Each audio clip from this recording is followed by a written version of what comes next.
Assalamualaikum warahmatullahi wabarakatuh. Alhamdulillahillazi nasta'inuhu wa nastaghfiruh wa na'udzu billahi min syururi anfusina wa min sayyiati a'malina. May yahdihillahu fala mudhillalah wa may yudlil fala hadiyalah. Asyhadu an la ilaha illallah wa asyhadu anna Muhammadan abduhu wa rasuluh la nabiyya ba'da amma ba'du. Yang saya hormati Profesor Dr. Ganefri MPD PhD sebagai Rektor Universitas Negeri Padang,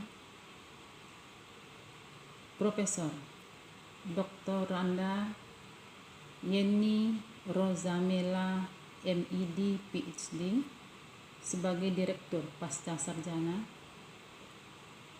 Profesor Dr. Ahmad Fauzan MPD MSc sebagai Koordinator Program Studi Pasca Sarjana, Profesor Dr. Atmazaki MPD Wakil Direktur 1 Pasca Sarjana, Profesor Dr. Sufyarma Marsidin MPD sebagai Promotor, Profesor Dr. Rusdinal MPD sebagai Co-Promotor, Profesor Dr. Busril MPD sebagai Co-Promotor, Profesor Dr. Z Mawardi MPD sebagai penguji, Profesor Nur Hijrah Gistituati MED HD sebagai penguji, dan yang saya hormati Profesor Dr. Zainuddin MPD sebagai penguji eksternal dari Universitas Negeri Medan. Bapak-bapak dan ibu-ibu yang saya hormati, izinkan saya mempresentasikan disertasi dengan judul Pengaruh Budaya Organisasi, Motivasi Kerja, Komunikasi Organisasi, dan Komitmen Organisasi terhadap Efektivitas Kepemimpinan Program Studi di Perguruan Tinggi Keagamaan Islam Negeri atau PTKIN Sumatera Barat. Penelitian ini dilatar belakangi oleh betapa pentingnya persoalan-persoalan kepemimpinan termasuk pada perguruan tinggi keagamaan Islam yang ada di Sumatera Barat. Bahwa kepemimpinan merupakan isu utama dan merupakan hal-hal yang penting dan strategis, selalu menarik untuk dibicarakan dan diperbincangkan. Berbagai persoalan-persoalan organisasi itu sangat ditentukan oleh faktor kepemimpinan. Keberhasilan dan kemunduran organisasi itu ditentukan oleh faktor kepemimpinan. Hersey dan Balancer serta Sutikno dan juga Toha mengatakan keberhasilan atau kegagalan organisasi itu ditentukan oleh pemimpinnya. Kemudian juga dikatakan oleh Ivan Civik bahwa efektivitas merupakan output dari sebuah organisasi. Efektivitas itu bisa dilihat dari 3 aspek. Yang pertama individu, yang kedua kelompok, dan yang ketiga adalah organisasi. Individu merupakan stimulan pertama sebagai sumber dari efektivitas, kemudian beranjak kepada kelompok yang lebih luas, dan pada akhirnya bermuara kepada efektivitas organisasi. Kemudian efektivitas organisasi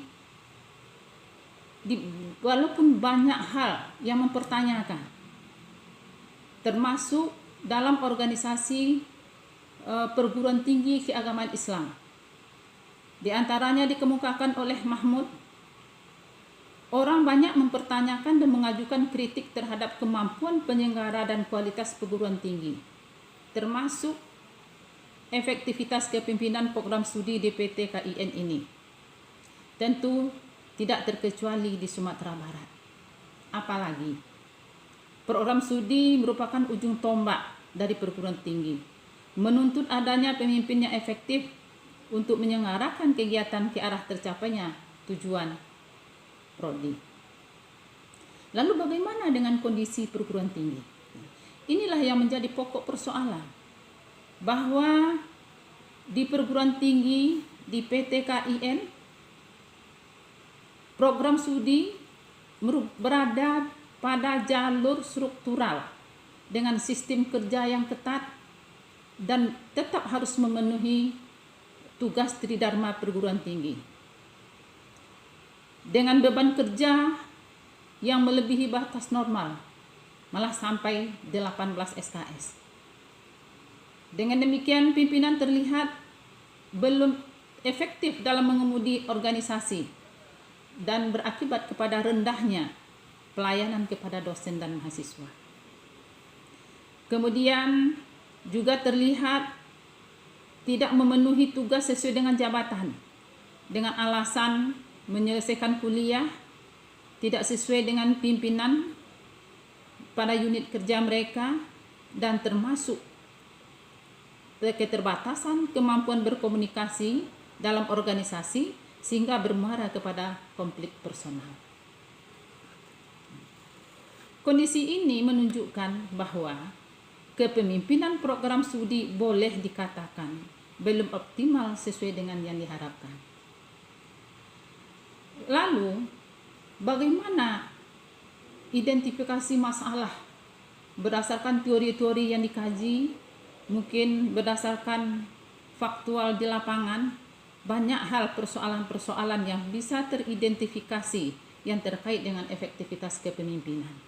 Mulai dari kepribadian pimpinan, perilaku atasan, perilaku bawahan, budaya organisasi, motivasi kerja, kemampuan mengambil keputusan, iklim kerja, komunikasi organisasi, kebijakan organisasi, dan seterusnya. Ini semuanya akan berpengaruh kepada efektivitas kepemimpinan.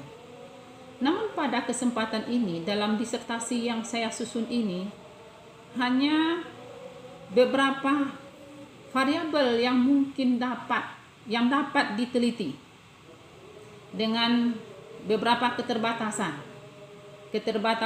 pengetahuan, kemampuan secara mendalam untuk bisa mengkaji lebih jauh, dan juga keterbatasan waktu. Pembatasan masalah penelitian ini dibatasi pada 5 variabel. Yang pertama, efektivitas kepemimpinan sebagai variabel terikat atau Y, budaya organisasi sebagai variabel independen X1, motivasi kerja X2, komunikasi organisasi X3, dan komitmen organisasi sebagai variabel antara atau X4. Rumusan masalah. Yang pertama, apakah terdapat pengaruh langsung budaya organisasi terhadap komitmen organisasi kepimpinan program studi? Kemudian pengaruh langsung motivasi kerja terhadap komitmen organisasi. Kemudian pengaruh komunikasi organisasi terhadap komitmen organisasi. Selanjutnya, pengaruh motivasi kerja terhadap efektivitas kepemimpinan.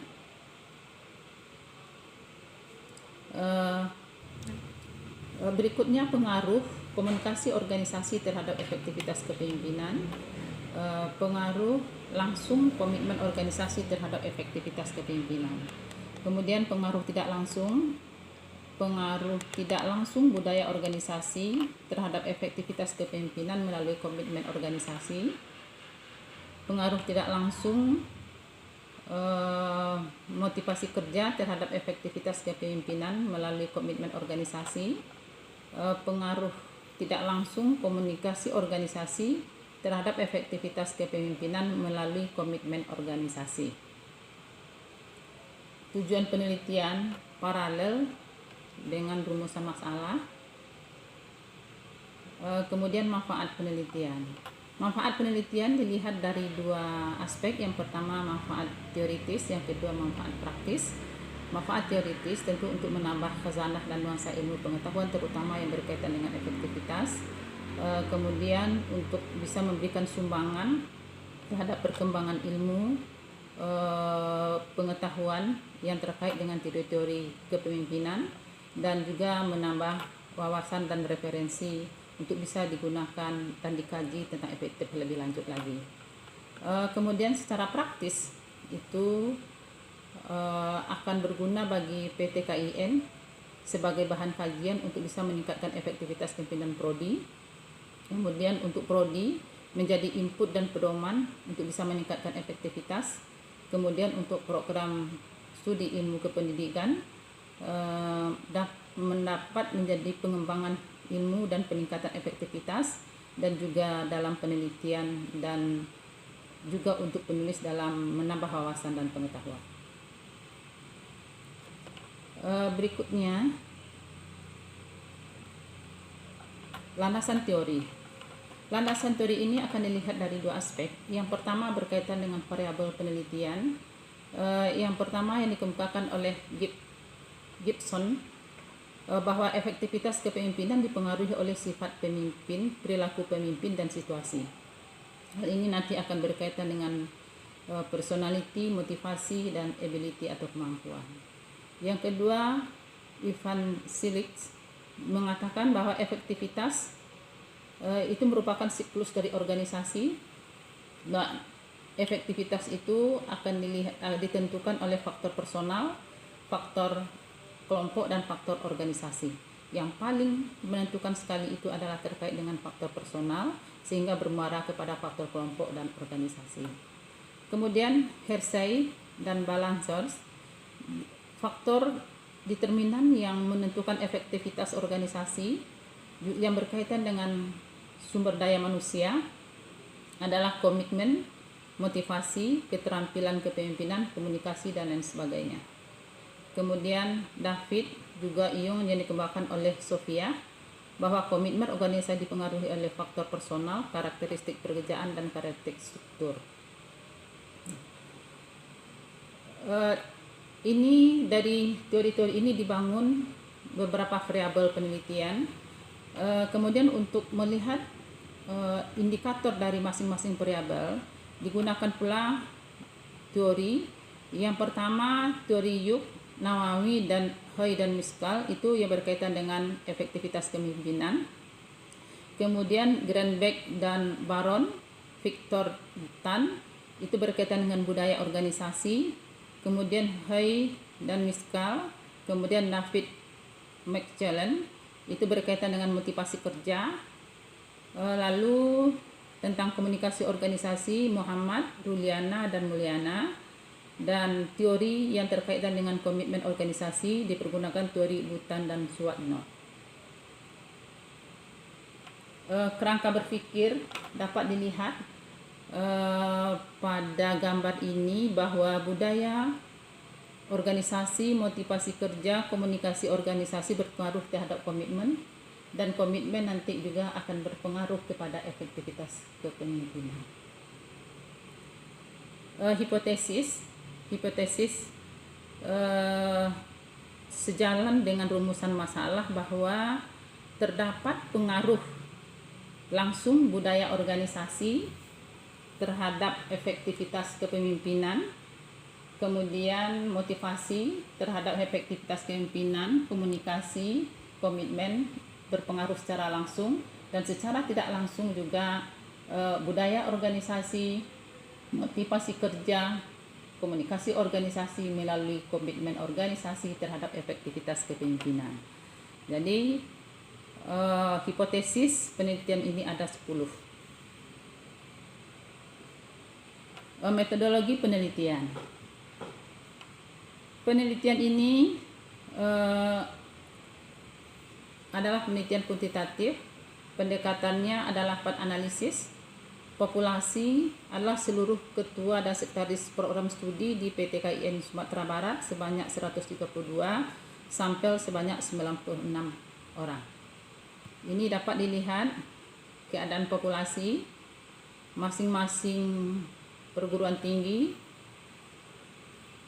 UIN Imam Bonjol Padang 63, IAIN Bukit Tinggi 28, dan IAIN Batu Sangkar 92, jumlah 132. Kemudian ini sampel berjumlah 96. Kemudian tentang pengembangan instrumen. Instrumen yang digunakan adalah angket atau kuesioner model skala Likert. Pertama, pengembang instrumen dengan menyusun indikator variabel, kemudian menyusun kisi-kisi dan butir instrumen, kemudian uji coba validitas ahli, uji coba instrumen, dan pengujian validitas dan reliabilitas instrumen. Uji validitas ahli ini dari 3 orang ahli yang memvaliditasi dari angket tersebut. Maka untuk uji validitasnya dengan menggunakan koefisien validitas isi, yaitu menggunakan ICANSI, dan untuk uji reliabilitas menggunakan ICC. Hasilnya menunjukkan bahwa kedua-duanya data dari uji validitas semuanya itu valid, sedangkan uji reliabilitas semuanya termasuk reliabilitas. Artinya para ahli memiliki tingkat konsistensi yang cukup tinggi dalam memberikan penilaian terhadap angket. Teknik pengumpulan data dan analisis data. Angket ini disebarkan melalui kuesioner kepada responden yang terpilih dengan melalui Google Form dan secara langsung. Pengolahan data penelitian menggunakan komputer, program SPSS dengan langkah-langkah analisis deskripsi, uji persyaratan analisis, uji normalitas, uji homogenitas, dan uji linearitas, serta uji analisis jalur. Hasil penelitian setelah angket diolah, maka dapat dilihat gambaran data dalam penelitian ini mulai dari rata-rata skor, median, modus, standar deviasi, varian, rank, nilai minimum dan nilai maksimum. Berikutnya, masing-masing tingkat capaian variabel itu semuanya dengan tingkat capaian kategori baik, nilainya berkisar antara 80 sampai 86,4. Kemudian uji persyaratan analisis ini dapat dilihat uji normalitas. Uji normalitas dengan menggunakan uji Kolmogorov. Hasilnya data berdistribusi normal jika nilai sig besar dari 0,5 atau taraf kepercayaannya 95. Semuanya termasuk normal, berdistribusi normal. Kemudian uji homogenitas, sebab semuanya semua variansi kelompok populasi juga homogen. Kemudian uji linearitas dengan kriteria yang digunakan adalah model regresi linear dengan nilai signifikan lebih besar dari 0,5%, artinya hubungan antar variabel linear. Pengujian hipotesis. Pengujian hipotesis dalam penelitian ini dilakukan pengujian model konseptual. Yang pertama, struktur 1 akan melihat hubungan antara X1, X2, X3 terhadap X4. Yang kedua, struktur 2 akan melihat hubungan antara X1, X2, X3 terhadap Y. Setelah dilakukan uji regresi dan uji signifikansi, maka dapat disimpulkan bahwa dari semua variabel itu memiliki hubungan yang signifikan, kecuali antara komunikasi organisasi dengan efektivitas kepemimpinan dan pengaruh tidak langsung antara komunikasi organisasi terhadap efektivitas kepemimpinan melalui komitmen organisasi. Model pengaruh yang ditemukan adalah bahwa dapat dilihat di sini yang tidak signifikan itu adalah X3 KY. Dari 10 hipotesis yang diajukan melalui penghitungan regresi, maka terbukti bahwa yang hipotesis yang diterima itu hanya 8, yang tidak diterima 2. Yang pertama yang tidak diterima itu adalah hipotesis nomor 6, bahwa terdapat hubungan antara komunikasi organisasi dengan efektivitas kepemimpinan. Yang kemudian yang tidak diterima itu adalah hipotesis 10, bahwa komunikasi organisasi berpengaruh tidak langsung terhadap efektivitas kepemimpinan melalui komitmen organisasi. Hipotesis ini juga tidak diterima. Artinya apa? Dari hipotesis yang diajukan, hanya yang diterima itu 8 hipotesis.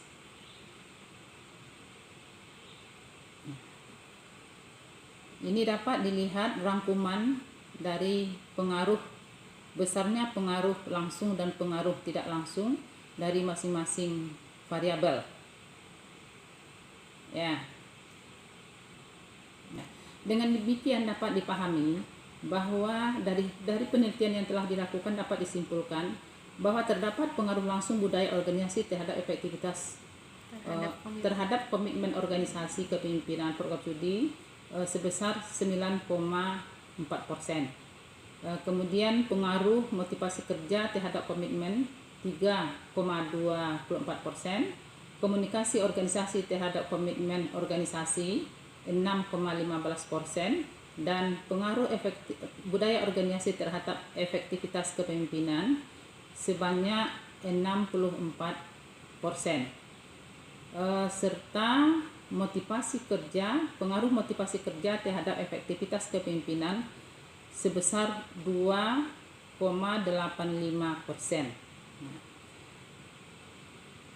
Berikutnya, terdapat pengaruh komunikasi organisasi terhadap komitmen organisasi sebanyak 0,14%. Kemudian pengaruh komitmen organisasi terhadap kepemimpinan sebanyak 1,85%. Terdapat pengaruh tidak langsung budaya organisasi terhadap efektivitas kepemimpinan melalui komitmen organisasi 3,35%. Kemudian pengaruh tidak langsung motivasi kerja terhadap efektivitas kepemimpinan melalui komitmen organisasi sebesar 0,41%. Dan terakhir, pengaruh tidak langsung antara komunikasi organisasi terhadap efektivitas kepemimpinan melalui komitmen organisasi 0,12%. Tidak cukup 1%. Ya. Implikasi penelitian. Dari temuan penelitian yang telah dilakukan bahwa terdapat pengaruh langsung dan pengaruh tidak langsung, dan yang antara variabel independen terhadap variabel dependen. Artinya apa? Bahwa budaya organisasi berpengaruh terhadap efektivitas kepemimpinan. Untuk itu, pimpinan program studi tentu harus meningkatkan budaya organisasinya, baik yang sifatnya budaya inovatif, budaya integratif, budaya pengawasan, budaya toleran dan lain sebagainya. Ini semuanya perlu ditingkatkan, karena inilah yang akan memperkuat dari budaya organisasi seorang pemimpin. Budaya organisasi yang dimiliki seorang pemimpin itu akan dapat meningkatkan efektivitas kepemimpinannya.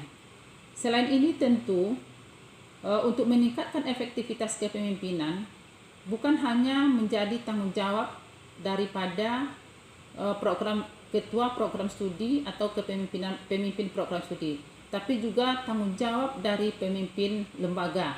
Artinya pemimpin lembaga tetap harus memberikan pembinaan melalui kegiatan-kegiatan nilai-nilai budaya yang ada di perguruan tinggi itu.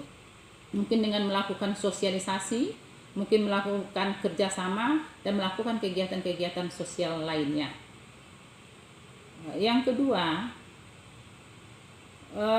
pemimpin program studi juga dapat meningkatkan motivasi kerja, bahwa kerja merupakan salah satu dari kebutuhan manusia. Bekerja akan bisa meningkatkan prestasi, akan memenuhi kebutuhan berafiliasi dan kebutuhan untuk ingin maju, untuk memperoleh jabatan, oleh berkuasa dan lain sebagainya. Jadi jika itu menjadi sebuah kebutuhan, maka itu akan dapat meningkatkan motivasi dari seorang pemimpin dalam menjalankan tugas-tugas kepemimpinannya. Untuk itu, pimpinan harus memberikan kesempatan untuk bisa berkembang lebih baik lagi, memberikan peluang, memberikan kesempatan-kesempatan kepada pimpinan jurusan untuk pimpinan prodi untuk lebih maju lagi yang berkaitan dengan peningkatan efektivitas kepemimpinan. Kemudian terkait dengan komunikasi organisasi. Sekalipun komunikasi organisasi secara hipotetik itu tidak terbukti kebenarannya, namun secara teoritis dan secara faktual ini tidak bisa dibantah, bahwa keberhasilan seorang pemimpin itu ditentukan oleh kemampuan berkomunikasi. Ketika seorang pemimpin tidak bisa berkomunikasi, maka dia akan gagal menjadi pemimpin, tidak akan bisa menyampaikan idenya, menyampaikan pesan-pesan organisasi kepada anggota organisasi lainnya. Yang keempat, ini berkaitan dengan peningkatan pemahaman yang berkaitan dengan komitmen. Komitmen adalah rasa keyakinan, rasa tekad, percaya diri untuk memajukan organisasi. Namun tentu dilihat dari beberapa aspek komitmen. Yang pertama terkait dengan komitmen kontinu. Nah, komitmen kontinu ini dalam temuan penelitian ini pengaruhnya sangat sedikit sekali. Tingkat capaiannya sangat sedikit. Ternyata pimpinan program studi menjadi pemimpin itu bukan karena untuk memenuhi kebutuhan-kebutuhan yang sifatnya material, tetapi lebih banyak kepada bagaimana tanggung jawab dan norma terhadap yang harus dilakukan terhadap organisasi. Untuk itu pimpinan tentu juga bisa memberikan pembinaan-pembinaan, fasilitas-fasilitas kepada pimpinan program studi sehingga mereka lebih kuat berada dalam organisasi, lebih setia, sehingga nanti akan dapat meningkatkan efektivitas kepemimpinannya. Terakhir, saran-saran.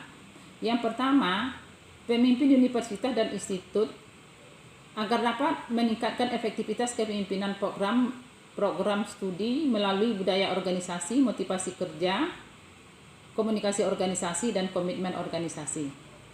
Yang kedua, pemimpin program studi agar dapat mempertahankan dan meningkatkan keefektifan kepemimpinan program melalui budaya organisasi, motivasi kerja, dan komitmen organisasi.